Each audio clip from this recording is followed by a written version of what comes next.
Hey guys, welcome. I'm Lazarus James, and this channel is usually dedicated to streaming and tips like that, but I've stopped streaming since then, and I have begun to write.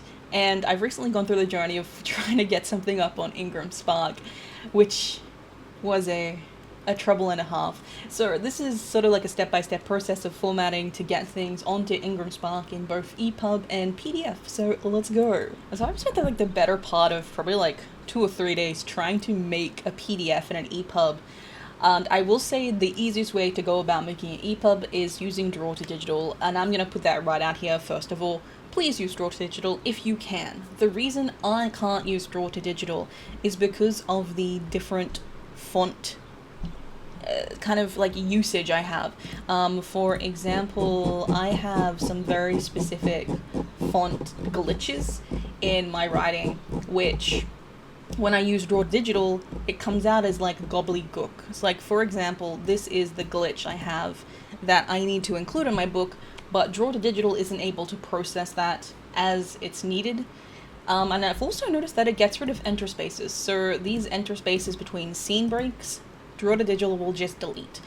But as it is as a process, I will say Draw to Digital is really simple, really clean, really easy. So if you just want an easy way of making an EPUB without any hassle, use Draw to Digital if you have a very sort of generic font and generic layout. But that is what I would say to use, but otherwise... this is a tutorial of how to make an EPUB and a PDF for formatting specifically in Word to submit to IngramSpark. So first of all, before we start formatting anything, make sure this is your final copy. No more proofreads, no more typos, no more... Oh, but what if? None. Nothing. Zilch. Zot. Nothing. Don't do anything else, okay? This manuscript is officially locked off. Do not make any more text changes. Because what happens is, when you start having different versions of things in different words and different files for different purposes, is you lose track of what has been edited and what hasn't been edited. And you're going to make mistakes, essentially, is what I'm saying. So we'll kind of limit these mistakes we're going to be introducing to our versions of different files. We call this a lock-off edit in film. It's basically where the vision is how it stays, but we go on to audio, we can change audio all we want, but the actual content, it's locked off. But I will put a caveat to that. If you haven't yet done things like your before and after pages, such as like a copyright page, a title page, a dedication page, about the author, maybe a blurb for your next book, maybe you want a page about your social media handles or acknowledgements, or even if you want to include triggers to the first opening, because I know that's pretty popular recently, you want to add those in first, and then say it's your locked off. What you see on the screen actually is my script, so if anytime I sort of like wander off, you can tell, but essentially, if at any time you're like, what is Laz talking about? What are they saying? Just check what I've written on screen, because it's there, and you can pause it too and read it. But anyway, for a copyright page, I'll add a very brief section that you can copy and paste if you want. I've copied and pasted it myself. It looks something like this. I'll add that to the description so you can just copy and paste. I don't care, really. But other than that, I do want to say that little copyright piece will not protect your work from being stolen. It is legally your content. The copy belongs to you. But it won't protect anyone from stealing it. That's just how it is. That's how pirating is. It's just kind of there to remind people that, hey, if you got this illegally, you got it illegally. And also, like, it looks a little bit more professional, but that just might be me. But once you're done that, once you've done adding all the before and after pages, that's it. Now it's time to start formatting. And please, you know, trust my process. What I'm about to say may seem like so much tedious work when you've already done everything you've done to add to your story to make it so good that it's publishable. Like, what I'm about to say may feel like a punch to the gut, but you have to do it, okay? You have to do it. So I'm going to ask you to go through, and if you haven't been using word styles, to get rid of every single piece of formatting in your document. Now, that might seem cruel and unusual, and it might seem difficult, but it is both of those things. So Starting off from a blank slate is actually going to help you so much in the long term. I promise you, because I didn't use them, and I had spent so much time formatting because I could have used them and I didn't. For all this, you're going to want to make a new copy of your manuscript, okay? Make it and name it something like the novel's name, and then formatting template or formatting template, right? I just said the same thing twice because it's important that you name it that. Because this is what you're going to build your other documents off. This is your bare bones, so you don't have to change too much in both the EPUB and PDF Word documents. The easy way to do this is just to highlight everything, right? Control A if you don't know it, or you can drag your mouse and come up over here to the little A with the eraser. It's not going to erase your work, it's just going to clear all your formatting, right? So it's going to look like this when you're done. And you're like, oh, that doesn't look so bad. It does when you need headings and chapter titles. But what we're about to do now is go through and add all that stuff, right? If you do have a lot of italics and bold or other formatting details that you want to retain, you're going to have to run a compare and just check out where they used to be, or just go through and add them all back in after you do everything else, okay? That's the little caveat, okay? After you do everything else. When you are formatting, something you'll want to use is word styles, because it's pretty much what's used to make your document readable in both PDF and EPUB. EPUB specifically because it keeps a lot of the formatting styles. Very easy to do. You highlight what you want to change, right? And depending on what you want, maybe you want it to be a heading, right? You can go here and you go modify, and then you can go through and add all your different changes. So maybe you want your heading to be Times New Roman at 16, and you have to come here, make sure you go to your formatting. And a really important thing to note is if you want your chapter titles to come down half a page, you want to come into paragraph, and you want to add a lot to your before. For example, I would say anything from where about 50 to 100 would work to push it down your page. So you want to add, I don't know, 50, okay? And see, it'll give you an example here. It's pushed down the page, you go, okay. And so the reason it actually hasn't done that is because we didn't actually choose this. And now we have a heading that will go down. You might need more than 50 to 100. You might need something like 200 depending on how big your pages are. But you want to do that for each of your headings, and you also want to do that for your main text as well. So maybe you want your main text to be... You can also do it straight in your document. Times New Roman, let's say that, and we want it to be 14, right? And it's justified, and we're going to say update main to match selection. So now everything else that's main will look like that. Now, potentially, your content may be all main content already, and you can just do that. You can just update all main to that. But when you do that, it will delete a lot of your formatting. Okay, so I just want to make you aware of that. You will have to go back through and reformat special things. Once you've done that and you've formatted everything the way you want it to look, we are also going to have a talk about tabs. Don't use tabs. If you've been using tabs, stop using tabs. Tabs will not help you in life. Tabs will put you back. Okay? What we want to be using instead is indentation. If you have been using tabs, you can run a Control H, a replace and find function. Alright, so you can just press Control H. So we want to go to special, a tab character, and we'll turn on tabs here. Here. So you have a tab here. It actually naturally indents originally. So you don't want to be using tabs. So it'll find this tab here. Find next. And then you can just press replace all and it'll delete that tab.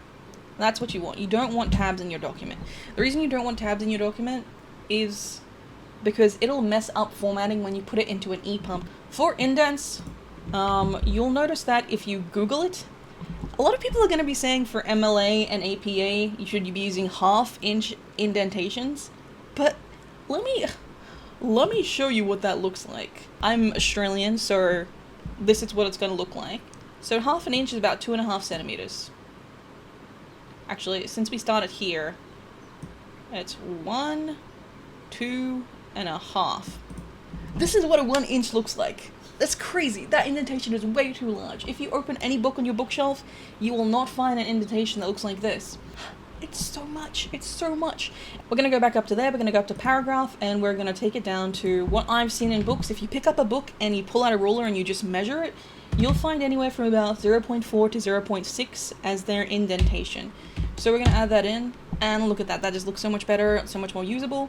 And I'm just going to turn off the paragraph marker because we don't need to see those characters. This is where it starts to get into the formatting details. Again, like you have to go through and add these things.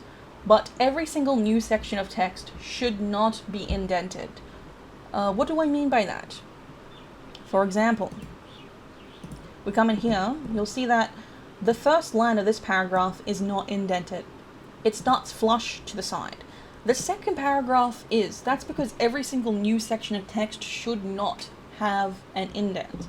For example, when I come down here to a scene break, which I know there's one soon.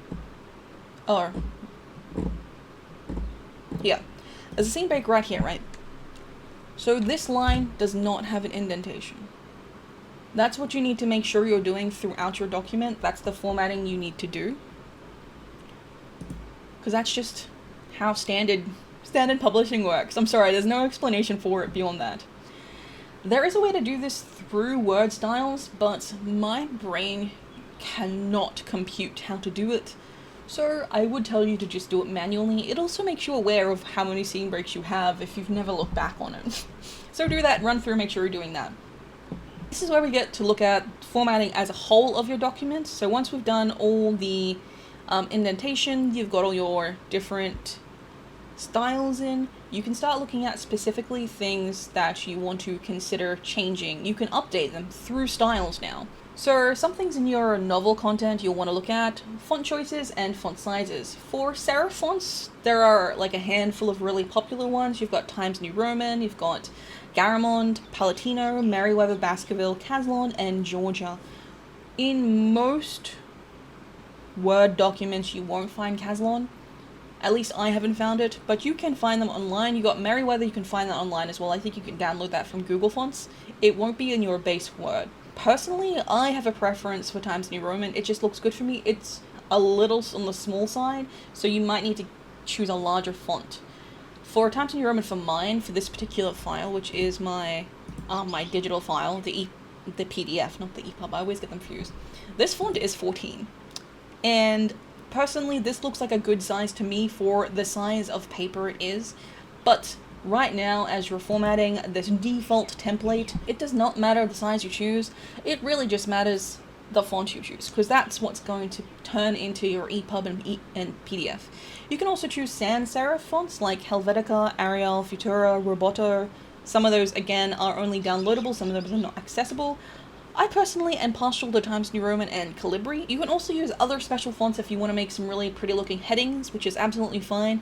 But there may be problems later on down the track, and we will talk about that down the track. Another good thing to do is 1.15 spacing or 1.5 line spacing, which is come up here and you can have a look. 1.15 looks like this, and 1.5 looks like this. I have a preference for 1.5. If you pull out most books, you'll notice that it might actually go between, depending on the publisher and the story. You can actually go between these as well. So if you want to come into here and you go line spacing options, you can go spacing, line spacing, after, and this is where you can choose. You can say exactly 12 points, but I would say the most regular line spacing you'll see is 1.15 or 1.5. And this is a personal preference. You can choose to do it. The document may actually come default like this when you are formatting, but you'll notice that there are these spaces. These are interspaces. Like, there's not a full section here. See, now there's a full interspace here. What you can do is you can get rid of those. Personally, and you'll see in published books, most do not have this. Change that by coming up here and going remove space after paragraph. You notice that it gets rid of these little spaces between paragraphs, and it looks terrible and it looks disgusting. But if you have this formatted properly, so for example, if I was at a 1.5 and we had all our indents on, now what looks like proper book formatting, I can come back over to my book and you can see that it looks fine, it looks good for this. But I have seen, personal preference again, I have seen people use those spacing. I've seen it in more digital marketing, digital stuff, Keep clicking on that every single time. And you can keep them in if you prefer. For some people they prefer it. I do not prefer it. I think it looks weird. But anyway, it helps when I'm reading a script. Alright, so we're still formatting the default template. And the other thing you'll want to do is add, if you don't already have them, page breaks to the end of your chapters. So if we turn on the paragraph marker again, you can see these are all entered down. But if we add a page break, it shows you very clearly that the section won't continue past this point. You can see this more clearly if I start at the start of the page and I add a page break. A page break means this is where the page ends and a new page starts. You want to add all these to the end of your chapters. Okay? Not the start of your chapters, because that's going to mess things up, but your end of your chapters, just so it's a clean ending of your chapter.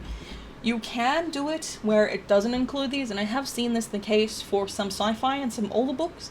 You might see that, and it's a preference. You can choose to do that if you very well wish. Okay, but this is the way most things are formatted. And the way you add a page break is using Control-Enter. If you didn't know that, or you can just go in here. I believe you can just go in here and add page break. Yeah, here you go. And I'll add it for you. So, the other formatting you need to do are margins, and this will change depending on if you're formatting an EPUB or a PDF. At this point, we're going to be doing all the formatting for an EPUB, and then I'm going to move back to a PDF for a different document. So at this point, you're going to save this document, you're going to save a new copy of this document, and you're going to call it EPUB _novel _date _version, and then a number. It's for your own sanity, okay? I cannot tell you the amount of time I wasted looking through my own documents being like, which one was it? Okay, so for your safety, call this EPUB at the start of your file, alright? And I'm sure you already have a file system where you are archiving all your oldest versions into a different folder, and your current folder has all your up-to-date versions, so put it into that folder, alright? So specifically for your EPUB, font size doesn't matter. Because in an EPUB, the font size is dynamic, so even if you set it to, like, you want it to be readable at the size you supply it, but readers can change it depending on how they feel comfortable in their EPUB application that reads it, right? Which is why EPUB is so useful to people. So you can pick anywhere from 10 to 14 depending on the font you chose. I ended up picking 14 for mine, and this is Times New Roman at 14. But you can really pick whatever you want as long as it's a readable size that you feel comfortable reading. For an EPUB, you'll probably want to add a table of contents. The reason I didn't add this to your default template is because you don't really want it in your PDF, right? So for something like mine where I don't have any headings, we're just going to add one heading in, and I'll show you how to import a table of contents. I don't know where it's hidden, but you just type in table of contents, to be honest, and the action will come up and you can just slam that in there. Right, so this pick the heading. I'll show you my navigation pane. So I turned this into a heading, so it's found the heading, which your heading chapters will be, because we went through and formatted all of that for you. And it's found it, and so hey, this is your chapter, and it's page 1. Once you've done that, and you format your table of contents to how you want it to look, which may not carry over. I do add that on. I put a little asterisk on there. The way you format your table of contents may not carry on to the way it looks in your EPUB. But nonetheless, we carry on. Okay, so what you're going to want to do is you're going to save that and leave it as it is. Leave it as a Word document, okay?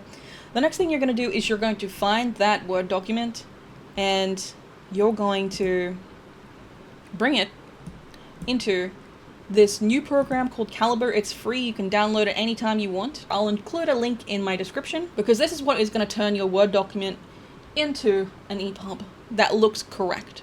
Alright, so it's actually really quite easy.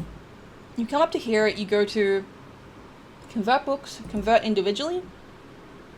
You add all your different information. So we're going to call this my IngramSpark script. Going to add our information here. And you can add it for a series. I'm going to put this on YouTube. So I'm assuming you've already made a cover for your thing. If not, you'll need to make one. So you want to add your cover here. And then, look and feel, one thing I would recommend doing, just in case, is embedding all fonts in the document.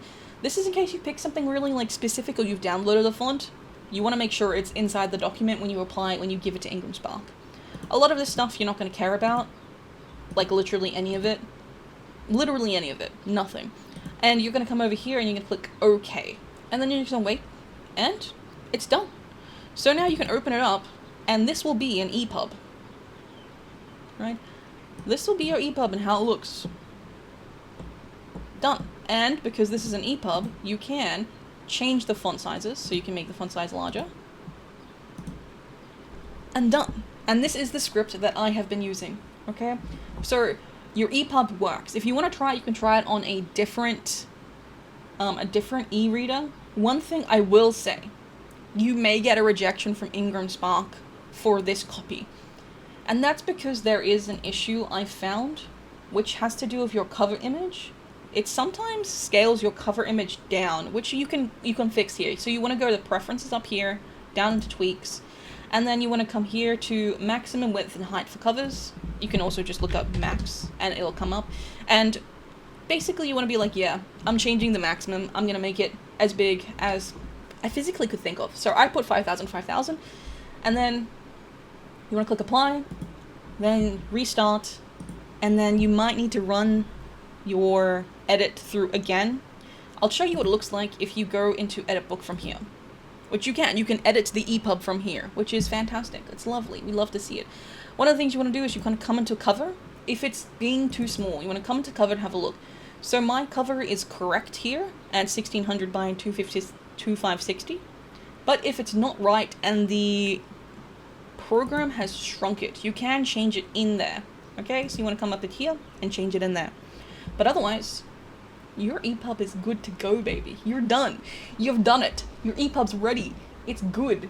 Okay, but if you don't know where it is, you can come up here and say save to disk, and this will save wherever you want it to go.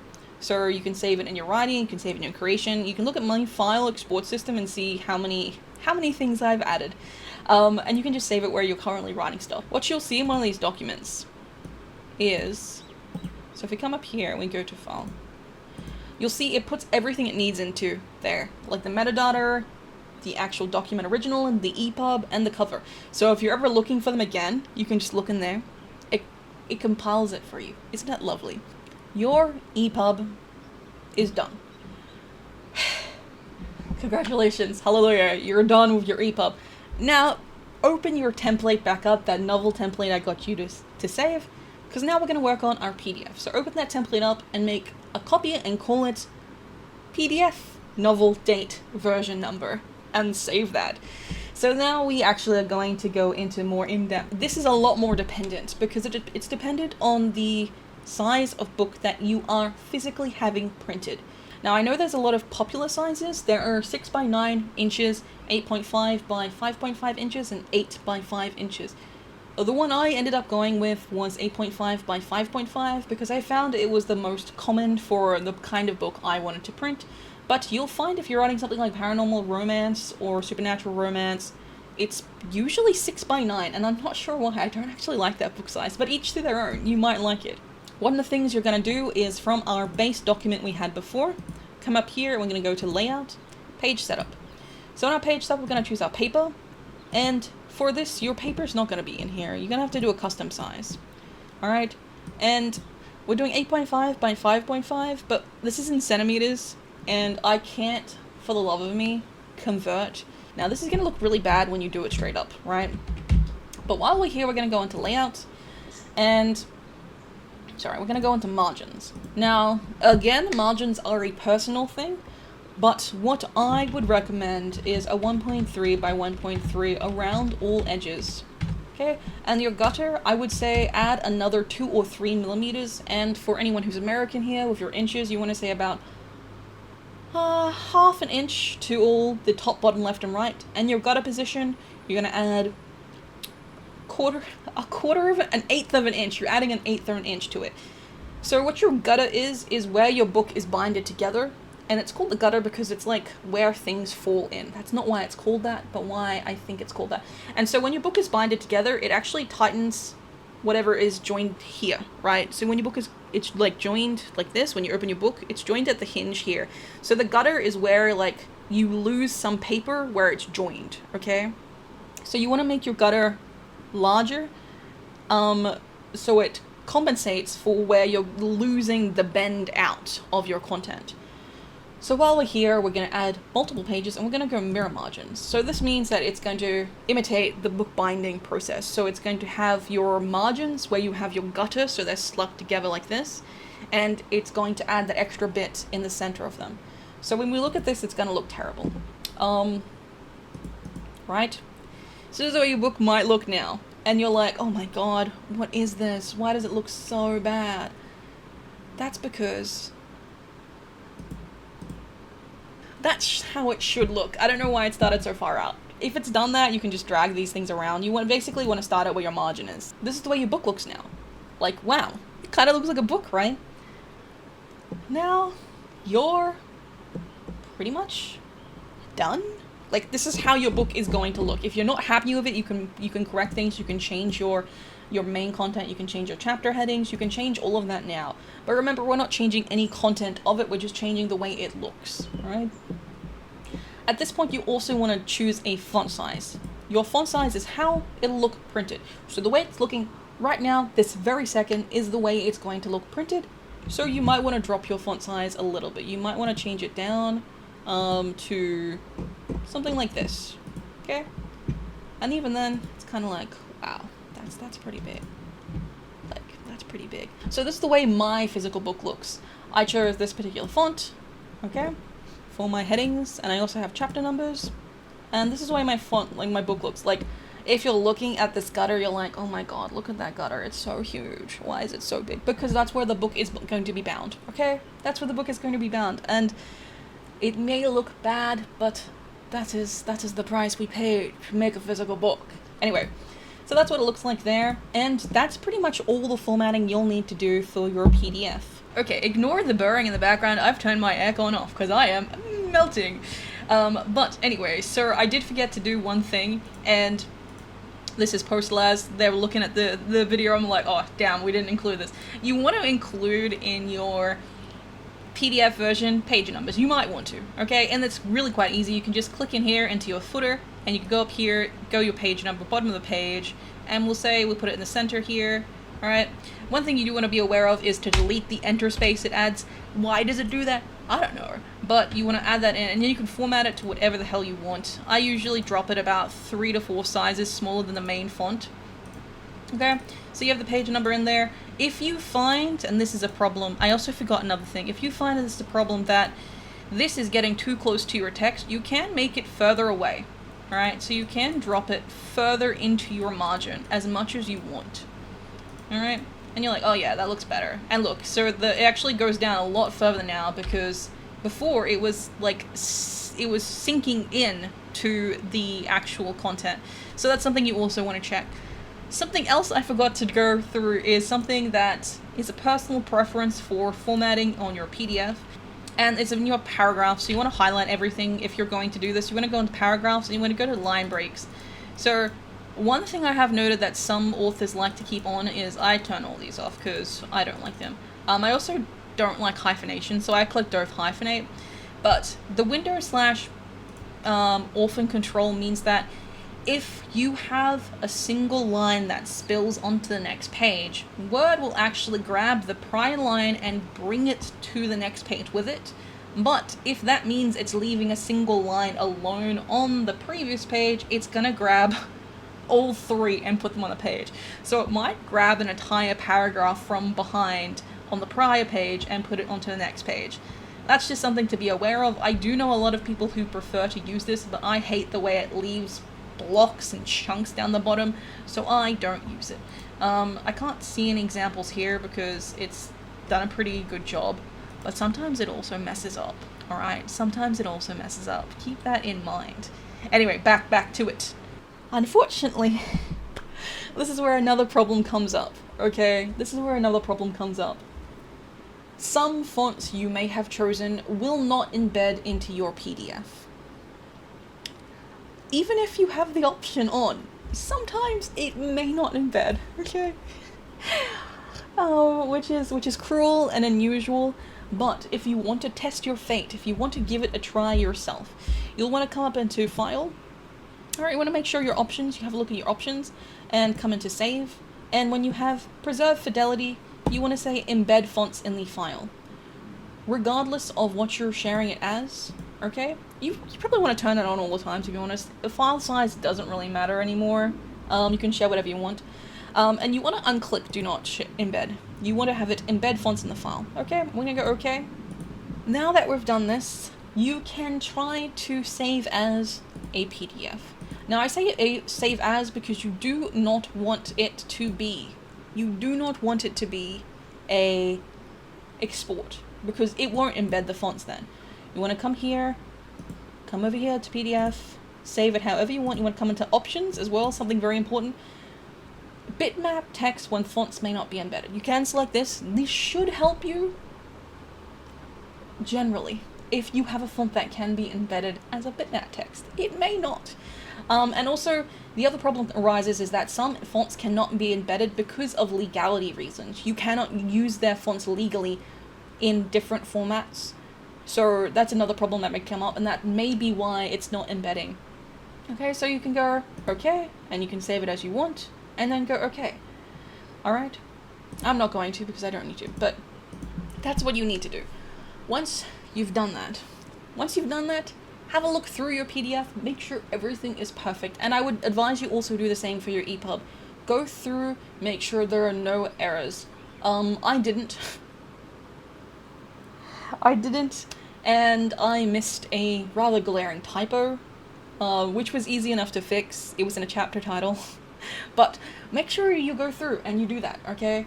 Sometimes you see things in these other files that aren't your Word document that you wouldn't see otherwise, because you get a fresh pair of eyes when you're looking at these, because they look so different. But if that PDF export has worked, you can try uploading it to IngramSpark and seeing if it works for you. However, the fonts may not be embedded even after all of that, so we're going to turn to another free program. Yay! And this free program is called PDF Gear. And it's free. That's all I can really say for it. It does what it needs to do. So what you're going to want to do from here is you're going to want to go from Word to PDF. Alright, and you add your file, and then you can change where it goes here, and then you click Convert. And baby, you're done. You're done. You've got the EPUB, you've got the PDF. Check both. Check both. And try uploading it, because you're done, baby. Anyway, so that is the sort of tutorial on the interior of your EPUB and your PDF without paying and without using Draw to Digital. Also, if you're here, you know, and that helped you, you could read my book. I'll put the links in the description. It's Lit RPG and queer, if you haven't guessed. So yeah, come on down. But otherwise, I hope this helped, and if you have any questions about the actual cover design, I can help you, but I also may not be able to help you. Anyway, that's it for today. I will catch you later. I love you. Bye!